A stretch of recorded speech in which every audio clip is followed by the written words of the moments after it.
அண்ணன் திருமாவளவர்கள் தற்குறித்தனமாக தான் தோன்றித்தனமாக திராவிடத்தில் அதாவது கைப்பாதையாக அடி வருடியாக இருந்து கொண்டு அவர் செய்கின்ற அரசியல் நம்ம பேச வைக்குது, நம்மள விமர்சனம் செய்ய வைக்குது. ஏன்னு சொல்லி கேட்டா, திராவிடத்தை என்னை மீறியும் விடுதலை சிறுத்தைகளை மீறியும் திராவிடத்தை யாராலும் அழிக்க முடியாதுன்னு அண்ணன் திருமாவளவன் தன் அரசியல் தேவைக்காக தன் அரசியல் கிளர்ச்சிக்காக சொல்கிறார். 2006 சட்டமன்ற தேர்தலில் மக்கள் நல கூட்டணி அப்படின்னு கூட்டணியை உருவாக்கி அதில் அண்ணன் திருமாவளவன் பேசியது என்னன்னு எல்லாத்துக்கும் தெரியும். தெரியாதவங்க சமூக வலைதளங்களை பாருங்க. திராவிடம் என்ற நிலப்பரப்பு கிடையாது, திராவிடம் என்று இனம் கிடையாது, திராவிடம் என்ற மொழி கிடையாது. அது சும்மா ஒரு பேச்சாக உருவாக்கப்பட்ட திராவிடம் என்று சொல்றது யாருன்னா அண்ணன் திருமாவளவன். அவர் அரசியல் பிளப்பினவாதி, ஒரு தலித்திய பிளப்பினவாதி, திராவிட அடிவரடின்னு கூட சொல்லலாம். ஏன்னா தொடர்ச்சி அப்படி திராவிடத்தை முட்டு கொடுங்க, நாங்கள் வேண்டாம் என்று ஒருபோதும் சொல்லவில்லை. ஏன்னா நீங்க திராவிடத்தினுடைய ஒரு அஜெண்டா, அதாவது தமிழ் மண்ணில் தமிழை அழிச்சிட்டு திராவிடத்தை பரப்பக்கூடிய இந்த பழைய பெருங்குடி சமூகத்தை அழித்து விட்டு தலித்தத்தை பரப்பக்கூடிய நீங்கள் ஒரு கிளப்பினவாதி என்பது இதன் மூலம் தெரிகிறது.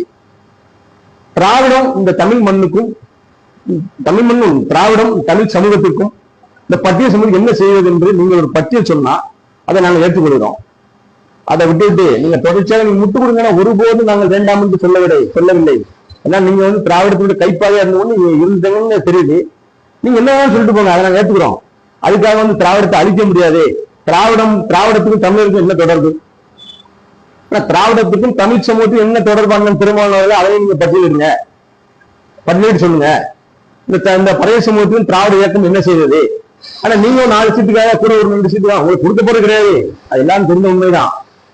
நீங்க கூட 4 சீட்டு கூடுதல் பெறுவதற்காக நீங்க தொடர்ச்சியா திராவிடத்தை முட்டு கொடுத்துட்டு இந்த பழைய சமூகத்தை அழிக்கக்கூடிய வேலையை இந்த தமிழ் மண்ணில் செய்யறது யாருன்னா அது விடுதலை சிறுத்தை இயக்கமும் அண்ணன் திருமாவளவன் அவர்கள் தான்.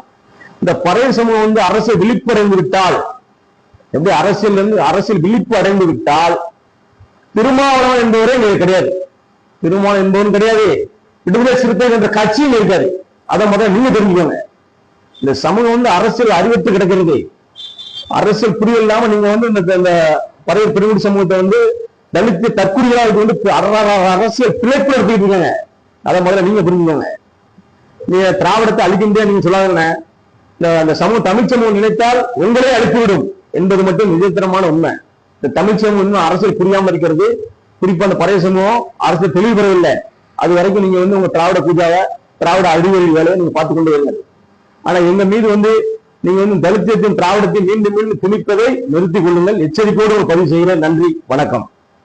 திமுக கட்சி வீழ்த்தணும்னு நினைக்கிறாங்க, திராவிடத்தை வீழ்த்தணும்னு நினைக்கிறாங்க போலி தமிழ் தேசியவாதிகள். எங்களை தாண்டி தான் நீங்க அவங்களை வீழ்த்த முடியும் அப்படின்ட்டு திருமாவளவன் அவர்கள் சமூகத்தில் பேசிருக்காங்க. திருமாவளவன் ஒரு ஆற்றல் இல்லைங்க. அவருக்கெல்லாம் என்ன ஸ்டாண்ட், ஒரு நிலையான அரசியல் கிடையாது. திருமாவளவன் எல்லாம் தாண்டி நாங்க எப்பயோ போயாச்சு. என்ன இவரை தாண்டி இவரு என்ன பாதுகாப்பு கொடுத்துருவாரு திமுகவுக்கு? முதல்ல இவரை பாதுகாத்து தேர்தல் காலத்துல திமுக வெற்றிக்கான முக்கியமான பங்கு அவங்கதான் இருக்காங்க அப்படின்ட்டு என்ன அவர்கிட்ட 1.5% ஓட்டு இருக்கு. அவரு முக்கியமான பங்குல பரவலா இருக்கிறாங்க. அதை கணக்கீடு பண்ணி ஒரு 25 தொகுதியில தீர்மானிக்கிற இடத்துல விடுதலை சிறுத்தைகள் கட்சி இருக்கிறது என்று மதிப்பீடு செய்து அந்த அடிப்படையில இது பண்றாங்க. ஆனா விடுதலை சிறுத்தைகள் கட்சியில சமீபத்துல ஒரு கொள்கை நிலைப்பாடு என்பது இல்லாம இருக்க, நீங்க வேங்கவேல் பிரச்சனையா இருக்கட்டும், மற்ற ஆதி தமிழர்களை இழிவுபடுத்துற பிரச்சனையா இருக்கட்டும், இதுவெல்லாம் நேருக்கு நேர் முகம் கொடுக்கிற ஒரு ஆற்றலா திருமாவளவன் இல்லை என்பதுதானே நம்மளுடைய விமர்சனம். அப்ப நேருக்கு நேர் முகம் கொடுக்காத நீங்க ஒரு சார்பால இருக்கிறீங்க. இல்ல கொள்கை உறுதியா இருக்கிறதுனால எந்த கொள்கையில் உறுதியா இருக்கீங்க? தாய்மொழி கல்வியை வலியுறுத்துகிறீர்களா? இலங்கை அரசால் தமிழ் மீனவர்கள் சுட்டுக் கொல்லப்படுகிறார்கள், அதை நீங்க தடுத்து நிறுத்துகிறீர்களா? நெல்லுக்கு விலையை உயர்த்தி கேட்கிறீர்களா? நீட்டை ரத்து பண்ணுங்கள்னு கேட்கிறீங்களா? விடுதலை சிறுத்தைகள் திராவிட முன்னேற்ற கழகத்தை கேட்குதா? குறைந்தபட்ச கூலி சட்டத்தை நடைமுறைப்படுத்த என்று கேட்கிறதா? தீண்டாமை ஒழுங்கு என்று கேட்கிறதா? தீண்டாமை தொடர்ந்து இருக்கு திமுகவுக்குள்ள.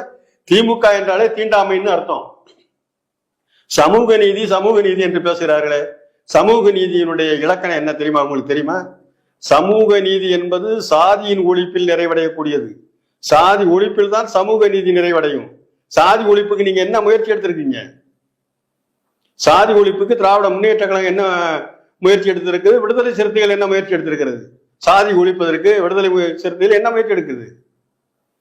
நீங்க எப்படி ஒரு வர்க்க போராட்டத்தை நடத்திய ஒரு முதலாளித்துவ அரசை வீழ்த்தி ஒரு சோசலிச அரசை நிறுவுவதற்கு ஒரு வர்க்க போராட்டத்தில் பாட்டாளி வர்க்கம் தான் தலைமை தாங்க வேண்டும் என்று மார்க்ஸ் குறிப்பிடுகிறாரோ, அதே போல இந்த தீண்டாமையை ஒழிப்பதற்கு ஆதித்தமிழர்கள் முன்கை எடுத்து இதர தமிழர்கள் அந்த போராட்டத்தை ஆதரித்து ஒழுங்குபடுத்த வேண்டும். திருமாவளவன்ட்ட அந்த முயற்சி இருக்கா? அப்படி ஒரு சிந்தனை இருக்காவிட்ட? நீங்க சிந்தித்தாதானே அந்த கட்டத்துக்கே போக முடியும். அது இவர்களெல்லாம் இந்த இதெல்லாம் வந்து சும்மா வெத்து வைட்டதெல்லாம் எங்களை தாண்டி தான் போகணும், உங்களை எல்லாம் தாண்டி வச்சு ரொம்ப நாளா நாங்கள் உங்களை எல்லாம் தாண்டி போயிட்டோம். அப்படி அவங்க ஒன்றும் ஒருங்கிணை அவங்களுக்கு வந்து விடுதலை சிறுத்தை அமைப்பை திராவிட முன்னேற்ற கழகம் எப்படி நடத்துகிறார்கள் என்பதை தமிழ்நாட்டு மக்கள் நன்கு அறிவார்கள். நெப்போலியனிடம் தோற்றவர்களை நெப்போலியன் மிக மரியாதையாக நடத்தினான். ஆனால் நெப்போலியனை வென்றவர்கள் நெப்போலியனை அவ்வளவு அவமரியாதையை நடத்தினார் என்று வரலாறு பதிவு செய்யும் சொன்னார் அவர். நீங்க ஒரு மனிதரை நடத்துவதிலும் பிறரிடத்தில் நடந்து கொள்வதிலும் தான் உங்கள் தன்மை பண்பாடு தெரியும். விடுதலை சிறுத்தைகளுக்கும் திமுகவுக்கும் நாங்க போட்ட பிச்சை என்கிறார்கள். இந்த RS பாரதி இதான் வச்சோம், நாங்க போட்ட பிச்சை. தமிழ் மரபு என்பது ஒரு சேவையை ஒரு செயலை செய்தால் சொல்லி காட்டுவது தமிழ் மரபு அல்ல. சொல்லி காட்டுவது திராவிட மரபு, ஆரிய மரபு. அது வந்து ஒரு அற்ப மரபு. இப்ப நாங்க வந்துதான் சட்டப்பட கற்றுக் கொடுத்தோம். நாங்க வந்து தமிழ்நாடு எப்பொழுதும் வளர்ச்சி அடைந்த மாநிலம். 5000 ஆண்டு காலமாக வணிகத்தில், அறிவியலில், எல்லாவற்றிலும் முன்னேறிய மாநிலம், முன்னேறிய நாடு. இரும்பை பற்றி இன்னைக்கு வந்திருக்கிறது.